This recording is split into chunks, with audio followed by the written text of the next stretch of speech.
Praise the lord.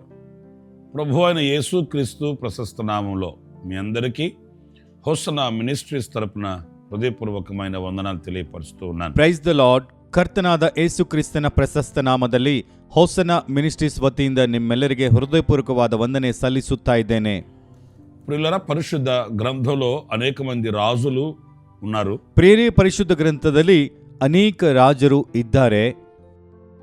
యూదా ప్రజలకు కొంతమంది, అలాగే ఇశ్రాయేలీయులకు కొంతమంది ಪರಿಪಾಲನೆ చేశారు. ಯಹೂದದ ಪ್ರಜೆಗಳಿಗೆ ಕೆಲವರು ಹಾಗೂ ಇಸ್ರಾಯೇಲರಿಗೆ ಕೆಲವರು ಆಳ್ವಿಕೆ ಮಾಡಿದರು. వారిలో యూదా ప్రజలను పరిపాలించిన రాజుల్లో శ్రేష్టమైన వ్యక్తిత్వం కలిగినటువంటి రాజు ಹಿಸ್ಕಿಯಾ రాజు.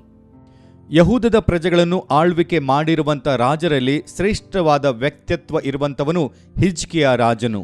ಈ ಹಿಸ್ಕಿಯಾ యొక్క జీవిత చరిత్రలో కొన్ని అనుభవాలని ఈ పూట మనం ధ్యానిద్దాం. ಈ ಹಿಜ್ಕಿಯನ ಜೀವನ ಚರಿತ್ರೆಯಲ್ಲಿ ಕೆಲವು ಅನುಭವಗಳನ್ನು ಈ ಹೊತ್ತು ನಾವು ಧ್ಯಾನ ಮಾಡಿಕೊಳ್ಳೋಣ. దినవృత్తాంతాల 2వ గ్రంథం 32వ అధ్యాయం 30వ వాక్యాన్ని నేను చదువుతాను. ಪೂರ್ವಕಾಲ ವೃತ್ತಾಂತದ 2ನೇ ಗ್ರಂಥ 32ನೇ ಅಧ್ಯಾಯ 30ನೇ ವಚನವನ್ನು ನಾನು ಓದ್ತೇನೆ. ಹಿಸ್ಕಿಯಾ ತಾನು పూనుకొనిన ಸರ್ವ ಪ್ರಯತ್ನముల యందును ಅಭಿವೃದ್ಧಿ పొందెను. ಹಿಜ್ಕಿಯನು ತನ್ನ ಸಮಸ್ತ ಕ್ರಿಯೆಗಳಲ್ಲಿ ವೃದ್ಧಿ ಹೊಂದಿದನು. ఈ వాక్య భాగంలో తాను పూనుకొనిన సర్వ ప్రయత్నముల యందు అనే మాట చాలా శ్రేష్టమైంది. ಈ ವಾಕ್ಯ ಭಾಗದಲ್ಲಿ ತನ್ನ ಸಮಸ್ತ ಕ್ರಿಯೆಗಳಲ್ಲಿ ಎಂಬ ಮಾತು ಬಹಳ ಶ್ರೇಷ್ಠವಾದದ್ದು. అనేక కార్యక్రమాలని మనం పూనుకుంటూ ఉంటాము. ಅನೇಕ ಕಾರ್ಯಕ್ರಮಗಳನ್ನು ನಾವು ಮಾಡ್ತಾ ಇರ್ತೇವೆ. కొన్ని సఫలం కావచ్చు, మరి కొన్ని విఫలమైపోవచ్చు. ಕೆಲವು ಸಫಲ ಆಗಬಹುದು, ಕೆಲವು ವಿಫಲ ಆಗಬಹುದು. కొన్నింటిలో మంచి శ్రేష్టమైన ఫలితం దక్కవచ్చు, ఫలితం రాకపోవచ్చు. ಕೆಲವುದಕ್ಕೆ ಒಳ್ಳೆಯ ಶ್ರೇಷ್ಠವಾದ ಫಲಿತ ಅಥವಾ ಫಲಿತಾಂಶ ಬರಬಹುದು ಅಥವಾ ಬರದೇ ಕೂಡ ಇರಬಹುದು. కానీ ಹಿಸ್ಕಿಯಾ జీవితంలో అలా కాదండి. ಆದರೆ ಹಿಜ್ಕಿಯನ ಜೀವನದಲ್ಲಿ ಹಾಗಲ್ಲ. తాను పూనుకొనిన సర్వ ప్రయత్నములు, ಆತನು ಮಾಡುವಂತ ಎಲ್ಲ ಕ್ರಿಯೆಗಳಲ್ಲಿ అవి సఫలమవుతూ వచ్చాయట. ಅವೆಲ್ಲ ಸಫಲವಾಗ್ತಾ ಇವೆ. ఎంతైన ఆశీర్వాదకరమైన ఆశ్చర్యకరమైన అనుభవం అండి. ಇದೊಂದು ವಿಚಿತ್ರವಾದ, ಆಶೀರ್ವಾದಕರವಾದ, ಆಶ್ಚರ್ಯವಾದ ಅನುಭವ. చూడండి, ఇందులో దేవుడు అతని కార్యములను సఫలం చేయడంలో కారణాలు లేకపోలేదు. ನೋಡ್ರಿ, ಇದರೊಳಗೆ ದೇವರು ಆತನ ಕಾರ್ಯವನ್ನು ಸಫಲ ಮಾಡುವುದರಲ್ಲಿ ಕಾರಣ ಇಲ್ಲದೆ ಹೋಗ್ಲಿಲ್ಲ. ఏమై ఉంటాయి ఆ కారణాలు? ಏನಾಗಿರಬಹುದು ಕಾರಣಗಳು? చూడండి, పరిశుద్ధ గ్రంథంలో నేను మీకు కొన్ని వాక్య భాగాలు చూపిస్తాను. ನೋಡ್ರಿ, ಪರಿಶುದ್ಧ ಗ್ರಂಥದಿಂದ ಕೆಲವು ವಾಕ್ಯ ಭಾಗವನ್ನು ನಿಮಗೆ ತೋರಿಸ್ತೇನೆ. దినవృత్తాంతాల 2వ గ్రంథంలోనే 32వ అధ్యాయం 7వ వాక్యాన్ని నేను చదువుతున్నానండి. ಪೂರ್ವಕಾಲ ವೃತ್ತಾಂತದ 2ನೇ ಗ್ರಂಥ 32ನೇ ಅಧ್ಯಾಯದ 7ನೇ ವಚನ ನಾನು ಓದ್ತೇನೆ. ಬಲಗೊಳ್ಳಿರಿ, ಧೈರ್ಯವಾಗಿರಿ. ಅಶೂರಿನ ಅರಸನ ನಿಮಿತ್ತವೂ ಅವನ ಸಂಗಡ ಕೂಡಿರುವ ಮಹಾಗುಂಪಿನ ನಿಮಿತ್ತವೂ ಭಯಪಡಬೇಡಿರಿ, ಹೆದರಬೇಡಿರಿ. ಯಾಕೆಂದ್ರೆ ಅವನ ಸಂಗಡ ಇರುವವನಿಗಿಂತ ನಮ್ಮ ಸಂಗಡ ಅನೇಕರು ಇದ್ದಾರೆ. అంటే ఈ వాక్య భాగంలో మనకు ಹಿಸ್ಕಿಯಾని ఎలా గుర్తించగలము? ಅಂದ್ರೆ ಈ ವಾಕ್ಯ ಭಾಗದಲ್ಲಿ ಹಿಜ್ಕಿಯನನ್ನು ನಾವು ಹೇಗೆ ಗುರುತಿಸ್ತಾ ಇದ್ದೇವೆ? అతడు తమ దేవునిని పూర్ణంగా ఎరిగిన వ్యక్తిగా మనకు కనిపిస్తాడు. ಆತನು ತಮ್ಮ ದೇವರನ್ನು ಪೂರ್ತಿಯಾಗಿ ಅರಿತಿರುವವನಾಗಿ ಕಾಣಿಸ್ತಾನೆ. అంతగా తమ దేవునిని ఎరిగి ఉన్నాడు గనుకయే ಅಷ್ಟಾಗಿ ತಮ್ಮ ದೇವರನ್ನು ಅರಿತಿರುವುದಕ್ಕಾಗಿ ఇలాంటి క్లిష్ట పరిస్థితులు వచ్చినప్పుడు అధైర్యపడట్లేదండి. ಇಂಥ ಕಷ್ಟಕರವಾದ ಪರಿಸ್ಥಿತಿಯಲ್ಲಿ ಅಧೈರ್ಯ ಪಡ್ತಾ ಇಲ್ಲ.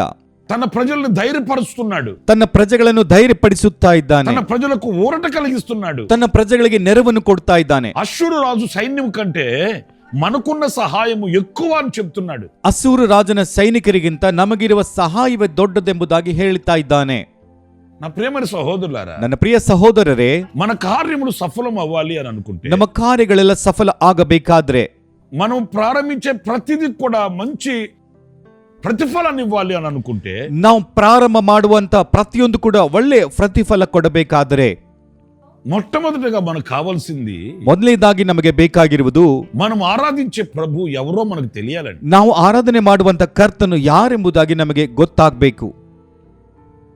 మనం ఆరాధించే దేవునిలో ఉన్న శక్తి మనకు తెలియాలండి. ನಾವು ಆರಾಧನೆ ಮಾಡುವಂತ ದೇವರಲ್ಲಿರುವಂತ ಶಕ್ತಿ ನಮಗೆ ಗೊತ್ತಾಗಬೇಕು. ఆయన మహిమ ప్రభావములను గుర్తించగలిగిన వ్యక్తులు కావాలండి. ಆತನ ಮಹಿಮೆ ಪ್ರಭಾವವನ್ನು ಗುರುತಿಸುವವರಾಗಿ ನಾವು ಇರಬೇಕು. ఈ రోజున మనకు ఆ దేవుని శక్తి తెలియకే ಇದನ್ನ ಆ ದೇವರ ಶಕ್ತಿ ನಮಗೆ ಗೊತ್ತಾಗದೆ మనము అటు ఇటు పరుగులు తీస్తుంటాము. ಆ ಬದಿ ಈ ಬದಿ ಓಡ್ತಾ ಇರ್ತೇವೆ. మనుషుల వైపు మనసు పెడుతుంటాము. ಮನುಷ್ಯರ ಕಡೆಗೆ ಮನಸ್ಸು ಇಡ್ತಾ ಇರ್ತೇವೆ. శక్తివంతులు భూసాములు ఆసాములు అయిన వారిని ఆశ్రయిస్తుంటాము. ಶಕ್ತಿವಂತರು ಬಲವಂತರು ಆಗಿರುವಂತ ಅವರಿವರನ್ನು ಆಶ್ರಯಿಸುತ್ತಾ ಇರ್ತೇವೆ. తుదకు మిగిలేది ఏంటంటే అపజయమే. ಕೊನೆಗೆ ಉಳಿಯುವುದು ಏನಂತ ಅಂದ್ರೆ ಅಪಜಯವೇ. నా ప్రియమైన సహోదరులరా, ನನ್ನ ಪ್ರಿಯ ಸಹೋದರರೇ, ఇక్కడ హిజ్కియా ఎలాంటి వాడు అనంటే ಇಲ್ಲಿ ಹಿಜ್ಕೀಯನು ಎಂತವನು ಅಂತಂದ್ರೆ తమ దేవుణ్ణి ఎరిగిన వ్యక్తిగా కనిపిస్తున్నాడు. ತಮ್ಮ ದೇವರನ್ನು ಅರಿತಿರುವ ವ್ಯಕ್ತಿಯಾಗಿ ಕಾಣಿಸ್ತಾ ಇದ್ದಾನೆ. మన పితరుల జీవిత చరిత్రలో కూడా మనం చదివినప్పుడు ನಮ್ಮ ಪಿತರರ ಜೀವನ ಚರಿತ್ರೆಯನ್ನು ಕೂಡ ನಾವು ಓದ್ತಾ ಇರಬೇಕಾದ್ರೆ వారు ఆరాధించే దేవుని యొక్క శక్తిని గుర్తించి విజయాన్ని పొందిన విజయ వీరులుగా కనిపిస్తారు. ಅವರು ಆರಾಧನೆ ಮಾಡುವಂತ ದೇವರ ಶಕ್ತಿಯನ್ನು ಅರಿತು ವಿಜಯ ವೀರರಾಗಿ ನಮಗೆ ಕಾಣಿಸ್ತಾರೆ. దానియేలును అడగండి. ದಾನಿಯೇಲನನ್ನು ಕೇಳ್ರಿ. నా దేవుడు మర్మములను బయలుపరచు దేవుడు అంటాడు. ನನ್ನ ದೇವರ ರಹಸ್ಯವನ್ನು ಬಯಲುಪಡಿಸುವಂತ ದೇವರಂತ ಹೇಳ್ತಾರೆ. యోబును అడగండి. ಯೋಬನನ್ನು ಕೇಳ್ರಿ. నా విమోచకుడు సజీవుడు అంటాడు. ನನ್ನ ವಿಮೋಚಕನು ಜೀವ ಸ್ವರೂಪನೆಂಬುದಾಗಿ ಹೇಳ್ತಾನೆ. మరి పేతురును అడగండి. ಪೇತ್ರನನ್ನು ಕೇಳ್ರಿ. నిత్య జీవము గల మాటలు గలవాడవయ్యా అంటాడు. ನಿತ್ಯ ಜೀವವುಳ್ಳ ಮಾತಿನವನೆಂಬುದಾಗಿ ಹೇಳ್ತಾನೆ. మన పితరులు ఎవరిని అడిగినా కూడా, ನಮ್ಮ ಪಿತರರಾಗಿರುವಂತ ಯಾರನ್ನೇ ಕೇಳಿದ್ರು ಕೂಡ వారి యొక్క విజయానికి కేంద్రం ఏంటి?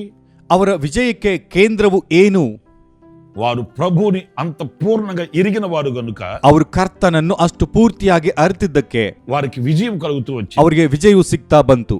ఈ మాటలు వింటున్న నా ప్రియమైన సహోదరుడా, ಈ ಮಾತನ್ನು ಕೇಳುವಂತ ನನ್ನ ಪ್ರಿಯ ಸಹೋದರನೇ, మీరు ఏ విషయంలో మీకు జయము కావాలి అని అనుకున్నా, ನಿಮಗೆ ಯಾವ ವಿಷಯದಲ್ಲಿ ಜಯವು ಬೇಕಾದರೂ, మీ కార్యముల యందు మీరు సఫలము కావాలి అని అనుకుంటే, ನಿಮ್ಮ ಕಾರ್ಯಗಳಲ್ಲಿ ನೀವೆಲ್ಲ ಸಫಲ ಆಗಬೇಕಾದ್ರೆ, మీరు పూనుకొనిన సర్వ ప్రయత్నముల యందు మీరు వృద్ధి నందాలి అని అనుకుంటే, ನೀವು ಕೈ ಹಾಕಿರುವ ಎಲ್ಲ ಪ್ರಯತ್ನಗಳಲ್ಲಿ ನೀವು ವೃದ್ಧಿ ಆಗಬೇಕಾದ್ರೆ ఆరాధించే దేవుడు ఎవరు అనేది మనకు తెలియాలి. ಆರಾಧಿಸುವಂತ ದೇವರು ಯಾರೆಂಬುದಾಗಿ ಮೊದಲು ಗೊತ್ತಾಗಬೇಕು. ఆ ప్రభు యొక్క శక్తి సామర్థ్యతలను మనం ఎరిగిన వారమై ఉండాలి. ಆ ಕರ್ತನ ಶಕ್ತಿ ಸಾಮರ್ಥ್ಯವನ್ನು ಅರ್ಥಂತವರಾಗಿ ನಾವೆಲ್ಲ ಇರಬೇಕು. రెండవ అనుభవాన్ని నేను చెప్తాను. ಎರಡನೇ ಅನುಭವ ನಾನು ಹೇಳ್ತೇನೆ. దినవృత్తాంతాలు 2వ గ్రంథం ಪೂರ್ವಕಾಲ ವೃತ್ತಾಂತ 2ನೇ ಗ್ರಂಥ 29వ అధ్యాయం 29ನೇ ಅಧ್ಯಾಯ 3వ వాక్యాన్ని చదువుతున్నానండి. 3ನೇ ವಾಕ್ಯವನ್ನು ನಾನು ಓದ್ತಾ ಇದ್ದೇನೆ. ಅವನು ತನ್ನ ಆಳ್ವಿಕೆಯ 1ನೇ ವರ್ಷದ 1ನೇ ತಿಂಗಳಲ್ಲಿ ಯೆಹೋವನ ಮನೆಯ ಬಾಗಿಲುಗಳನ್ನು ತೆರೆದು ಅವುಗಳನ್ನು ಭದ್ರ ಮಾಡಿಸಿದನು. ప్రియులారా, చూడండి వాక్యంలో, ಪ್ರಿಯರೇ, ಈ ವಾಕ್ಯದಲ್ಲಿ ನೋಡ್ರಿ, ఆయన రాజుగా అభిషేకింపబడిన మొదటి సంవత్సరం మొదటి నెలలో చేసిన మొదటి కార్యం ఏంటంటే, ಆತನು ರಾಜನಾಗಿ ಅಭಿಷೇಕ ಹೊಂದಿದ ನಂತರ 1ನೇ ವರ್ಷದಲ್ಲಿ 1ನೇ ತಿಂಗಳಲ್ಲಿ ಮಾಡಿರುವಂತ ಮೊದಲನೇ ಕೆಲಸ ಏನಂತಂದ್ರೆ, యెహోవ మందిరపు తలుపులు తెరచి దాన్ని బాగు చేశాడంట. ಯೆಹೋವನ ಮಂದಿರದ ಬಾಗಿಲುಗಳನ್ನು ತೆರೆದು ಅವುಗಳನ್ನು ಭದ್ರ ಮಾಡಿಸಿದನಂತೆ. ఆయన రాజు కదా, ಆತನೊಬ್ಬ ರಾಜನಲ್ವಾ, ఆయనకి పరిపాలనలో ఎన్నో కార్యక్రమాలు ఉన్నాయి కదా, ಆತನ ಆಳ್ವಿಕೆಯಲ್ಲಿ ಅದೆಷ್ಟೋ ಕಾರ್ಯಕ್ರಮಗಳು ಇವೆ ಅಲ್ವಾ, ప్రజలను సంతోషపరచాలి కదా, ಪ್ರಜೆಗಳನ್ನು ಸಂತೋಷಗೊಳಿಸಬೇಕಲ್ವಾ, ప్రజలను ప్రీతిపరచడానికి ఎన్నో కార్యకలాపాలు చేపట్టాలి కదా. ಪ್ರಜೆಗಳನ್ನು ಪ್ರೀತಿಪಡಿಸಲಿಕ್ಕೆ ಅದೆಷ್ಟೋ ಕಾರ್ಯಕ್ರಮಗಳನ್ನು ಮಾಡಬೇಕಲ್ವಾ. కానీ ఒక రాజరికంలోనికి వచ్చిన మొట్టమొదటిగా ఆయన ఆశించిన ఆశ ఏంటి? ಆತನ ರಾಜನ ಆಳ್ವಿಕೆಯಲ್ಲಿ ಮೊಟ್ಟ ಮೊದಲನೇದಾಗಿ ಆತನು ಆಶಿಸಿರುವ ಆಸೆ ಏನು? దేవుని మందిరపు తలుపులు తెరచి దాన్ని బాగు చేయడం, ದೇವರ ಮಂದಿರದ ಬಾಗಿಲುಗಳನ್ನು ತೆರೆದು ಅವುಗಳನ್ನು ಭದ್ರ ಮಾಡಿಸುವುದು. దేవుని మందిరం యొక్క విశిష్టతను కోరుకునే వ్యక్తి అండి. ದೇವರ ಮಂದಿರದ ವಿಶಿಷ್ಟತೆಯನ್ನು ಬಯಸುವಂತವನು, దేవుని మందిరం యొక్క ఆశీర్వాదాన్ని గుర్తించిన వ్యక్తి అండి. ದೇವರ ಮಂದಿರದ ಆಶೀರ್ವಾದಗಳನ್ನು ಗುರುತಿಸಿದಂತ ವ್ಯಕ್ತಿ, దేవుని మందిరములో ఉన్న మేలులు ఎలాంటివో ఎరిగిన వ్యక్తి అండి. ದೇವರ ಮಂದಿರದಲ್ಲಿರುವಂತ ಮೇಲು ಎಂತದೆಂಬುದಾಗಿ ಅರಿತಿರುವಂತ ವ್ಯಕ್ತಿ. ఆ మందిరపు తలుపులు మూయబడి ఉండకూడదు. ಆ ಮಂದಿರದ ಬಾಗಿಲು ಮುಚ್ಚಿಕೊಂಡು ಇರಬಾರದು. మందిరం యొక్క తలుపులు మూయబడి అక్కడ జరగవలసిన శ్రేష్టమైన దైవ సంబంధమైన ఆరాధనలు ఆపివేయబడకూడదు. ಮಂದಿರದ ಬಾಗಿಲು ಮುಚ್ಚಿಕೊಂಡು ಅಲ್ಲಿ ನಡೆಯಬೇಕಾದಂತ ಶ್ರೇಷ್ಠವಾದ ದೈವ ಆರಾಧನೆಯ ಕಾರ್ಯಕ್ರಮಗಳು ನಿಂತುಕೊಳ್ಳಬಾರದು. పరిశుద్ధ పౌలు అంటాడు, ಪರಿಶುದ್ಧ ಪೌಲನು ಹೇಳ್ತಾನೆ, మనమే ఆ దేవుని ఆలయము, ನಾವೇ ಆ ದೇವರ ಆಲಯವು, మీరు దేవుని ఆలయమై ఉన్నారనియు, ನೀವು ದೇವರ ಆಲಯವಾಗಿದ್ದೀರೆಂದು, దేవుని ఆత్మ మీలో నివసించుచున్నదని, ದೇವರ ಆತ್ಮ ನಿಮ್ಮಲ್ಲಿ ನಿವಾಸ ಮಾಡ್ತಾನೆಂದು మీరు ఎరుగరా? ನೀವು ಅರಿಯರಾ? నిజమే. ನಿಜವೇ. ప్రియులారా, ಪ್ರಿಯರೇ, మనమే దేవుని మందిరము అన్నప్పుడు ನಾವೇ ದೇವರ ಮಂದಿರ ಅಂತಂದ್ರೆ ఈ మందిరం యొక్క తలుపులు మూయబడి ఉండకూడదండి. ಈ ಮಂದಿರದ ಬಾಗಿಲು ಮುಚ್ಚಿಕೊಂಡಿರಬಾರದು. మన హృదయాలు మూయబడి ఉండకూడదండి. ನಮ್ಮ ಹೃದಯಗಳು ಮುಚ್ಚಿಕೊಂಡಿರಬಾರದು. ఆ హృదయంలో జరుగుతూ ఉండవలసిన ఆ స్తుతి ఆరాధనలే కానీ, నైవేద్య బలి అర్పణలే కానీ అవి నిత్యము జరగవలసినవి.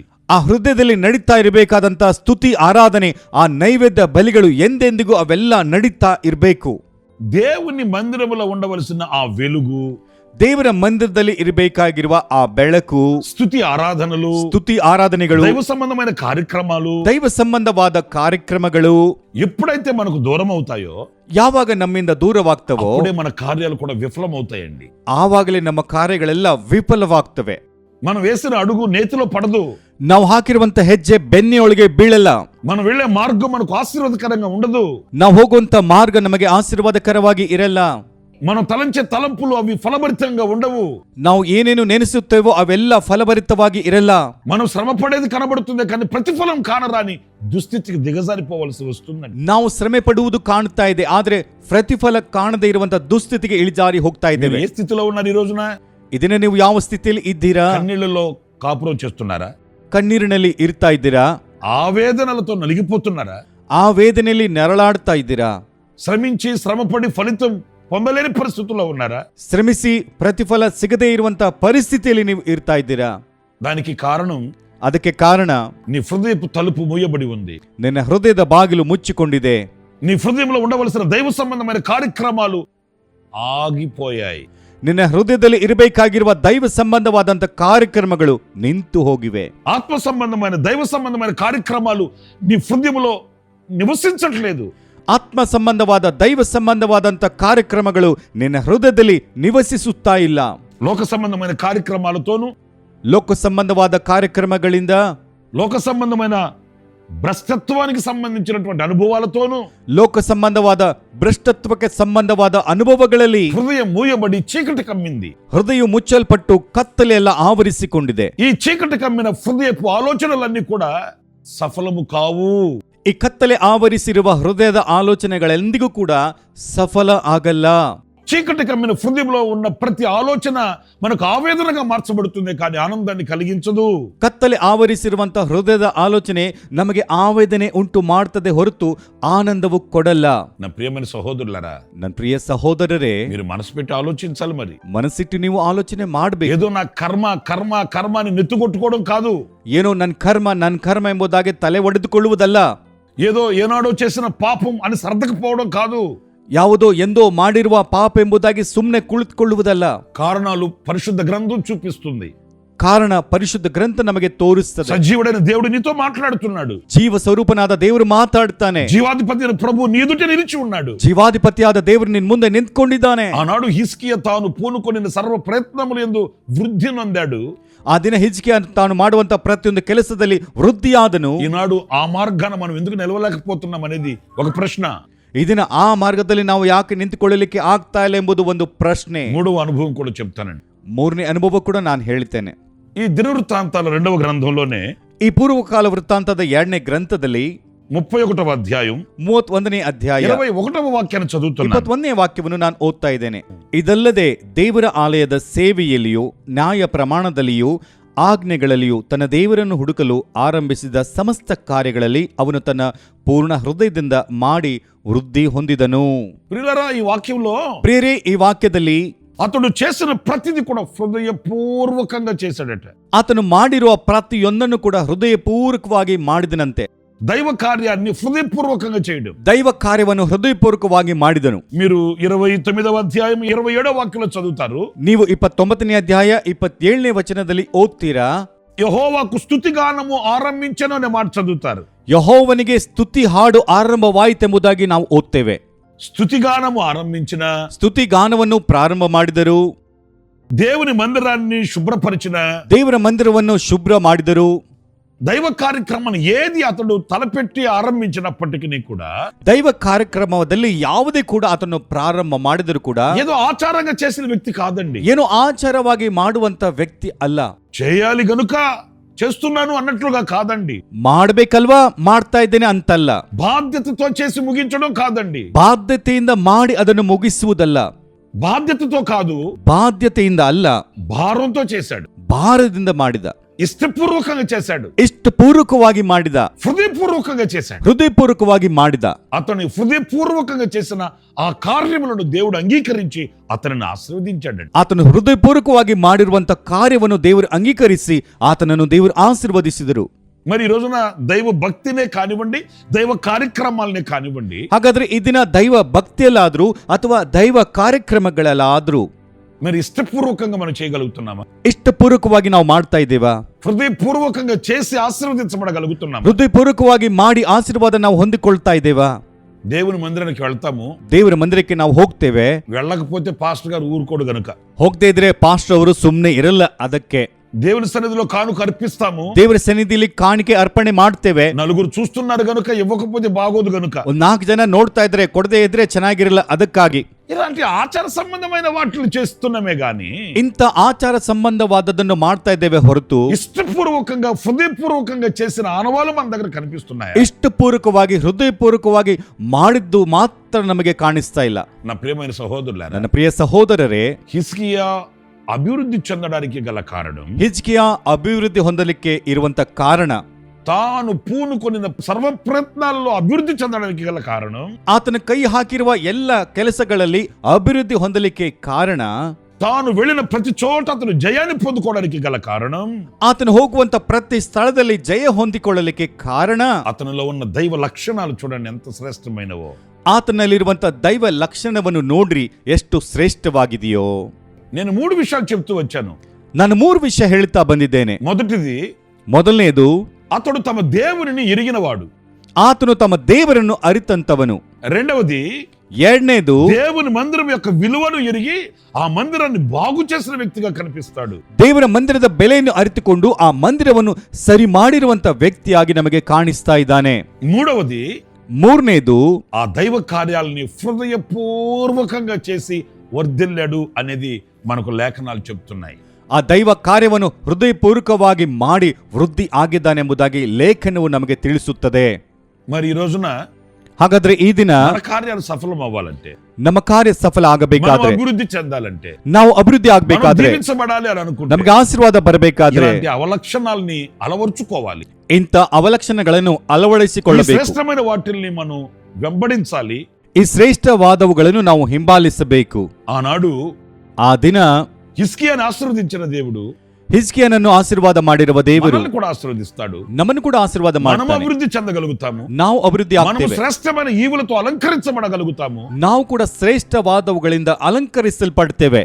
ప్రభు కొరకై సాక్షిగా బ్రతకగలుగుతా. ಕರ್ತನಿಗಾಗಿ ಸಾಕ್ಷಿಯಾಗಿ ಬದುಕಬಲ್ಲೆವು. ప్రార్థిద్దామా? ಪ್ರಾರ್ಥಿಸೋಣ. తల వంచి కళ్ళు మూయండి. ತಲೆಯನ್ನು ಬಾಗಿಸಿ ಕಣ್ಣನ್ನು ಮುಚ್ಚಿರಿ. ఆశ్చర్యకరుడైన తండ్రి, ಆಶ್ಚರ್ಯಕರನಾಗಿರುವ ತಂದೆ, జీవాధిపతి అయిన ప్రభువా, మీకు వందనాలు చెల్లిస్తున్నా. ಜೀವಾಧಿಪತಿಯಾದ ಕರ್ತನೆ, ನಿನಗೆ ವಂದನೆ ಸಲ್ಲಿಸುತ್ತಾ ಇದ್ದೇವೆ. ఆనాడు హిజ్కియా తాను పూనుకొనిన సర్వ ప్రయత్నముల యందు ఆయన అభివృద్ధి ಆ పొందాడు. ದಿನ ಹಿಜ್ಕಿಯನು ಪ್ರಾರಂಭ ಮಾಡಿದ ಪ್ರತಿಯೊಂದು ಕೆಲಸದಲ್ಲಿ ಆತನು ವಿಜಯವನ್ನು ಹೊಂದಿದ. కారణాలు ఏంటో మేము ధ్యానిస్తూ వచ్చాము నాయనా. ಕಾರಣ ಏನೆಂಬುದಾಗಿ ನಾವು ಧ್ಯಾನ ಮಾಡ್ತಾ ಬಂದಿದ್ದೇವೆ. మిమ్మల్ని పూర్ణంగా ఎరిగిన వ్యక్తిగా కనిపిస్తున్నాడు. ನಿಮ್ಮನ್ನು ಪೂರ್ಣವಾಗಿ ಅರಿತಿರುವಂತ ವ್ಯಕ್ತಿಯಾಗಿ ಕಾಣಿಸುತ್ತಾ ಇದ್ದಾನೆ.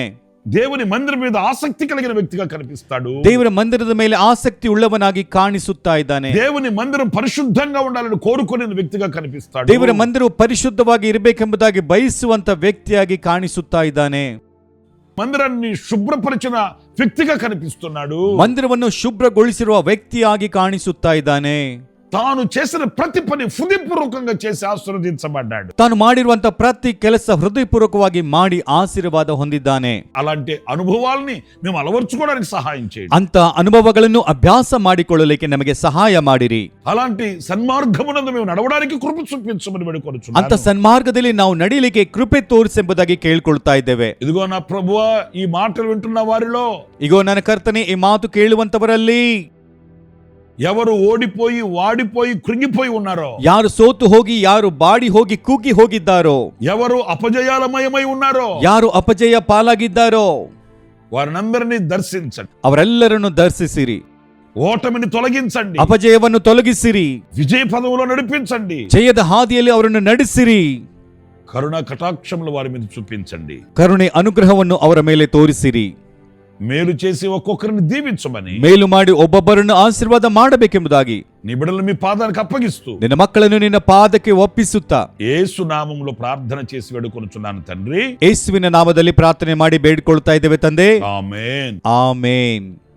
ప్రభు మిమ్మల్ని ఆశీర్వదించి దీవించును గాక. ಕರ್ತನು ನಿಮ್ಮೆಲ್ಲರನ್ನು ಆಶೀರ್ವಾದ ಮಾಡಲಿ. మీ అందరికీ మరొక్కసారి మా హోసన్నా మినిస్ట్రీస్ తరపున హృదయపూర్వకమైన ವಂದನಾలు తెలియಪరుచు. ನಿಮ್ಮೆಲ್ಲರಿಗೂ ನಮ್ಮ ಹೋಸನ ಮಿನಿಸ್ಟ್ರೀಸ್ ವತಿಯಿಂದ ಇನ್ನೊಂದಾವರ್ತಿ ಹೃದಯಪೂರ್ವಕವಾದ ವಂದನೆಗಳು ಸಲ್ಲಿಸುತ್ತಾ ಇದ್ದೇವೆ. ಆಮೆನ್. ಆಮೇನ್. ಪ್ರತಿ ಮಂಗಳವಾರ ಈ ಕೃಪಾ ವಾಕ್ಯವು ಎಂಬ ಸಂದೇಶಗಳಿಗಾಗಿ ಹಾಗೂ ಅನೇಕ ಆತ್ಮ ಸಂಬಂಧವಾದಂಥ ಸಂದೇಶಗಳಿಗಾಗಿ ನಮ್ಮ ಈ ಯೂಟ್ಯೂಬ್ ಚಾನೆಲ್ ಅನ್ನು ಸಬ್ಸ್ಕ್ರೈಬ್ ಮಾಡಿರಿ. Pastor Ramesh Hosanna ministries.